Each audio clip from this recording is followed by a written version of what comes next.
Чеченская республика.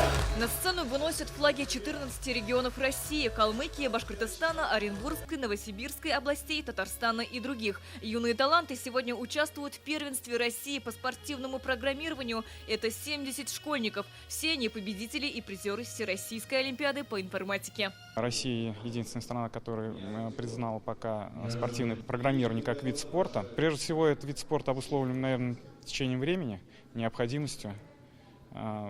Здесь именно лучшие программисты выявляются, те, которые в дальнейшем будут писать некие продукты для нас, для населения, для того, чтобы наша жизнь была более комфортной. Как видим, ребята уже сидят за компьютерами и ноутбуками. Сейчас для них проходит инструктаж до 9 часов вечера. Они будут соревноваться в направлении продуктовое программирование. Это значит, что в команде они должны будут создать прототип Telegram-бота. В конечном итоге оцениваться будет не только работоспособность готового продукта, но также его функционал и технологичность. 14-летняя Ирина Хусаинова – самая юная участница соревнований. Учится в 8 классе лицея Бауманский Йошкар-Олы. Программирование изучает 3 года и уже владеет языками Паскаля, Питона и Бейсика. В команде Ирина отвечает за дизайн и презентацию проекта. Для меня это то, чем я хочу жить и развиваться дальше. Это активная жизнь, она очень много дает. Она дает новые знакомства со всей Россией.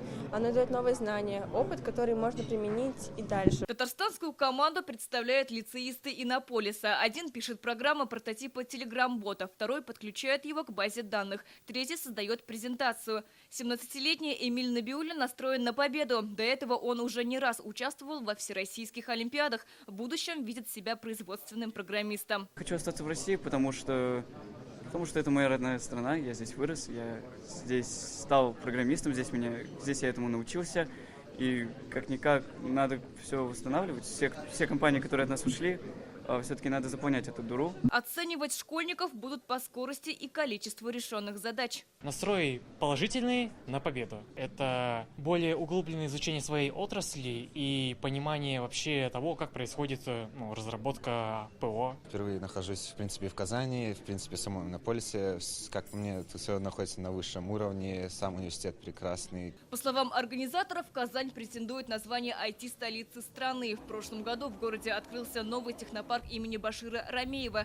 В 2024-м Татарстан примет игры будущего. Это российское ноу-хау, соединяющее физический и виртуальный спорт. В Казани уже прошли тестовые турниры фиджитал-игры. Задача федерации за счет спортивных соревнований выявить вот этих звездочек, эти таланты и сделать так, чтобы первое предложение на трудоустройство им поступало не из иностранной компании, которая потом нам продаст эти же технологии, а из компании, которая отечественная. Сейчас в России спортивным программированием занимается более 2 миллионов человек. За цифровым видом спорта будущее. Сирина Васильева, Наиль Абдуллин, ТНВ, Иннополис.